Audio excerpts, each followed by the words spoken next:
Hey guys, welcome back to Rolling on a Budget. It is the end of December and almost January 2022, so I kind of wanted to do a net worth tracker update and just summarizing my year. I do want to say there are some very large changes, and I'm going to kind of explain that. There's been a lot of personal stuff in our lives, and that's why I haven't done many videos lately. But I do kind of want to address it, and I know I need to address it at some point because you're going to be like, what the heck happened to your net worth? So in October, my mother passed away, unexpectedly, not expecting it at all. And I wasn't expecting anything really financially. But to my surprise, I got a lot of money. And I wasn't really expecting that. So I'm going to kind of show you like what I got, and like even going into the next couple of years, there's going to be some large amounts of money just coming in randomly from a bunch of different stuff. Like we're going through probate court, so like that's going to last about 2 years almost. It's a lot of messy stuff. But I just kind of wanted to talk about that because that's why my net worth changed so much. But yeah, so let's kind of like get into it. So I haven't done this since like August or September, so it's been a while. But you're going to see in that November that my numbers started to change quite a bit. I want to make it very clear that me and my husband aren't changing a single thing about what we were doing prior to this. Because I have this money does not mean I am spending this money. I'm the type of person that knows that someone worked very hard for that money, and I want to be respectful and honor that.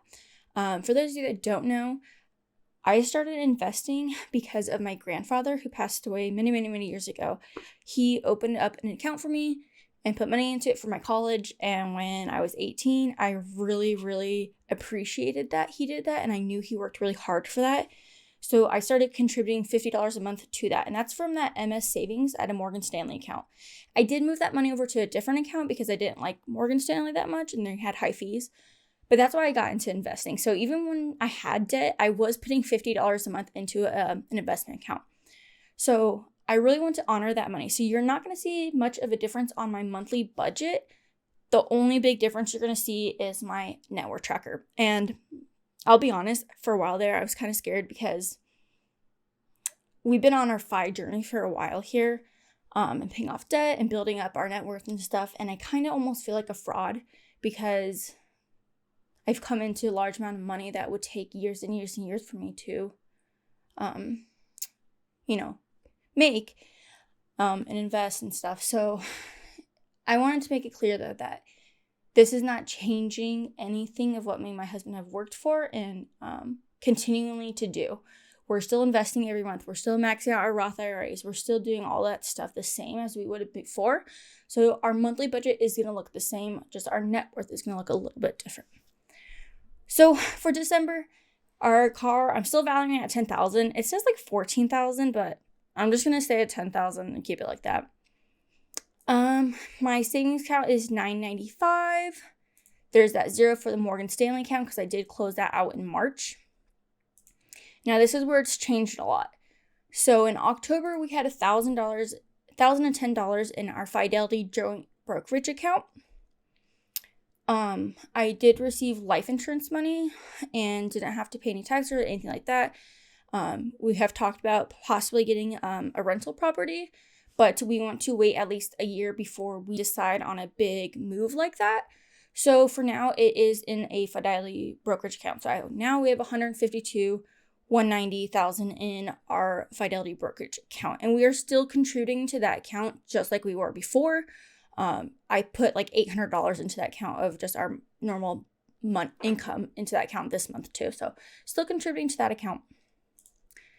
Kyle's Roth IRA, we fully maxed his Roth IRA out this year. So as of December, he has almost $10,000, which is really awesome. I'm really excited to watch our Roth IRAs grow since now we're at the point where we're debt free. We can actually max those out every single month or every year. My 403B is at $350.51. I haven't contributed to that. Me and my husband did decide that starting in January, we want to open up him account, a 403B account, and we both start contributing to that to kind of help our taxes next year because I'm a little worried about our taxes this year because we made a lot of money last year. just with us both teaching now, we had a lot more income than prior years before. So we are actually going to convert my National Life Group 403b to a security benefit 403b, and I'm kind of in the process of opening that and then start contributing to that as well. So hopefully this number will go up, and I will also have one for my husband to go up to. I did inherit an IRA Schwab account. That account was actually from my aunt. She passed in April. My mom inherited that account. When my mom passed in October, I inherited that account. So it's actually like an inherited account that has $40,000 in it. Not touching it. Our DMs have changed, so I actually don't have to take money out required to take that out until the 10-year mark is when the account has to be zeroed out. So I'm going to keep that in there as long as possible, possibly like 7, 8, 9 year, then start to pull money out, but I'm going to keep that in there. This one right here says Hannah inherited IRA Fidelity. I am inheriting my mom's retirement as well, and I have not received that money yet. I thought I was going to get it this month. They're still processing it though, but I wanted to add it in here in case I did. So there's nothing there, but it probably will show up in January. My Roth IRA, I was able to max it out. It's at $6,397. I'm super proud of myself for maxing that out and continuing to do that next year and so on and so on. My retirement's still growing, so my retirement's at $21,887. And then me and my husband both have our HSAs, and we plan to start maxing out that next year. We did the max for the 6 months we had it this year. We just didn't have it for a full year. So next year we'll get the full year to max out that $3,600. So mine's at $1,400. My husband's at $1,100. His Robinhood account is at $1,050. We are starting to like slowly contribute small amounts of money into the crypto. His Robinhood account is mainly just cryptocurrency. We have some money invested in it, and we want to like slowly invest like maybe like $50 a month into it. But our main investing one is our Roth IRAs, our HSAs, our 403bs, and our Fidelity joint account. All right, my husband's ASRS is at $6,700, which is pretty good, and it should go up next year because we are both getting a 5% raise, I believe. I'll need to look into that. I think it's a 3 or 5% raise. But yeah, so that our retirement are both going to continue to go up a little bit more every year. Now, our Ally savings account is at $35,675. Obviously, that has changed a lot since I had the $10,000 before. I did take some of my mom's life insurance money I received and fully like funded all my emergency funds in our Ally savings account. And I set aside some money for things I want to do and stuff. So I fully funded my 3-month emergency fund, which was that $10,000. We have a home maintenance fund now, a pet emergency fund, just stuff like that to make me feel a little bit more comfortable in case of an emergency. I know that we're okay, completely okay. So I know that seems like a really large number. Like I said, none of this I was expecting ever. Everything from October was everything we were working really hard for. This just happened to change some things on our net worth. My home value is $245,000. It's actually $330,000 right now. The market's super high. I don't want to change that. And the reason why, and I know some people do because they're like, oh, but that's part of your net worth, right? It's an asset. But when the market dips down and it goes back down, I don't want my net worth to totally dump, right? So for me, I'm sticking with a modest $245,000. And I feel good with that because I know if the market dips down, I'm still not going to have a huge decrease in my net worth. If anything, I'm doing myself good by knowing like, oh, my net worth is actually higher than this, but that's okay. I'm going to keep it like that. So for a grand total of $536,177. So our assets are now worth $500,000, which just is really mind-blowing to me and crazy and scary. Not going to lie. I was really, really scared when I started receiving the money from my mom, just because I've never seen a large amount like that before, for various different things. So it's very weird to me. But like I said, I really want to honor and respect that. And a big thing for me is my grandfather. He died only months after he retired. He kept putting off retirement because he was a principal and he loved working. We're a family of educators. A lot of our family has been in education. But he kept putting it off because he liked being a principal. And then when he retired, he died months after he retired. So he didn't really get to enjoy retirement. My mom died at 51. She did not get to retire. So it's a really big deal for me to retire early and honor that. Because now I feel like I need to retire early because they didn't get to. So my goal is to retire by 35 and just travel and have fun. Life is short and you never know when it's going to end. So it's important to do the stuff you love. Our liability. So we have a bunch of credit cards. They're all zero. I love using credit cards to get points. However, I don't ever carry a balance over to next month and pay interest. That's how the credit card companies get money out of you, is you're paying interest to them, right? But if you pay it off every month and you use only the money you actually have in your bank account to pay off that credit card, you win because you get the points. So I don't have any debt in my credit cards. Our only debt is our mortgage, which is $195,000. It's about $195,000. So that's our total for our liabilities, $195,000. So if you take our assets and subtract it against our liabilities, our net worth is at $341,077.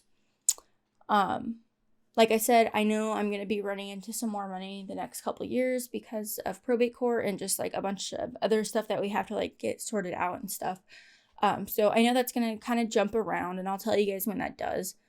But my goal has always been to grow our net worth, right? The past 2 years, I want to grow our net worth.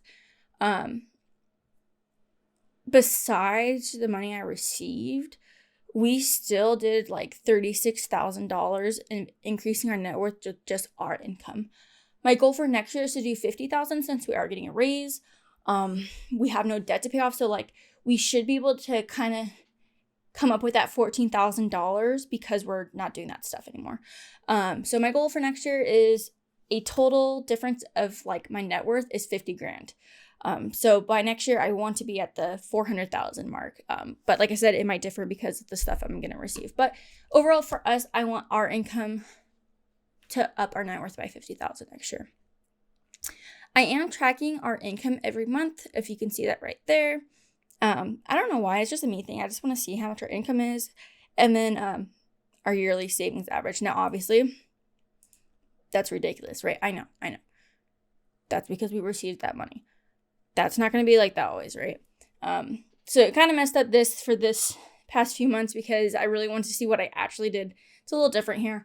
I could do the math to figure it out in my head though, but probably about 30% is what our saving and investing rate was. Like I said, I hope to increase that next year. I want a $50,000 investment contribution, like increase to our net worth. And I'm excited to see that change next year. As you can see right here, I already have 2022. And I'm going to show you guys a sneak peek of that because I did change some stuff. So I changed the look of it a little bit. I organized it a little bit better. I don't know why. I just was irritated with the layout of the other one. So I kind of made it easier to read. So I put my saving account at the top. I put our joint brokerage here. I put Kyle's Roth IRA, my Roth IRA. We are opening up traditional Roth IRAs next year. The reason why is we're starting to do the math and we're making more money now than what we need when we retire. So it's kind of making sense for us to take the tax reduction now to help on our taxes now rather than later, because we're going to be spending way less money later on when we retire. We don't need as much money as we're making right now. So we might make this to traditional, but honestly, I'm just waiting until I get my taxes done to see okay, are we going to owe money? Are we going to get a return? Because if we're getting a return, then I'm going to keep doing Roth IRA, but if we're going to owe money, I'm going to switch to traditional to help that out. Both of our retirements are next to each other now. Our HSAs are next to each other. 403Bs are next to each other. Then we have Kyle's Robinhood, and then my inherited ones, and then our car. So I'm trying to change it up a little bit so it makes more sense as I go to put the numbers in there. I have all of our credit cards listed as of right now, right here. And then I just bolded some stuff, changed some things around just to make it look nicer, I guess, for me. It pleases my eyes. And when something pleases your eyes, you're willing to put more effort and time and do it. So tell me in the comments section, guys. One of my goals for Rolling On with Budget, which is my channel, my Instagram page, is I want to start to sell my net worth tracker and have it up for purchase for some of you guys, my followers that want to buy it, that are interested in doing your own network tracking. It's just an easy thing where you could just go and input your numbers really, and you can edit all those things. But let me know if you'd be interested in me starting to sell that stuff. I'm kind of thinking about possibly selling my monthly budget, my digital one sheet online. I'd probably sell on Etsy. I need to look more into it, but those are kind of my goals for 2022. I will have a video up later about my 2022 goals for my channel and our finances and our personal lives. We need to do that though. 2022 starts in 3 days and we have not done that yet. So I'm really hoping when we get back from our vacation this weekend that we can sit down and do that. So that will probably come later in January. But let me know in the comment section if you'd be interested in buying one of these so I can feel an idea if people would be interested, if it's worth my time. But yeah, that's it for now, guys. I know that was really in-depth and personal stuff about me, but I felt like I needed to tell you guys to understand why that change happened. It's been a crazy year for me and my husband, crazy past 2 years, and yeah. Tell the loved ones in your life that you love them, spend time with them. Time is limited and you can't get it back, so just make sure you're doing what you want to do in life. But don't forget to follow me on Rolling on a Budget on Instagram and subscribe to my channel here if you like videos like this and want to see more videos like this. And you guys have a great New Year's. Bye, guys.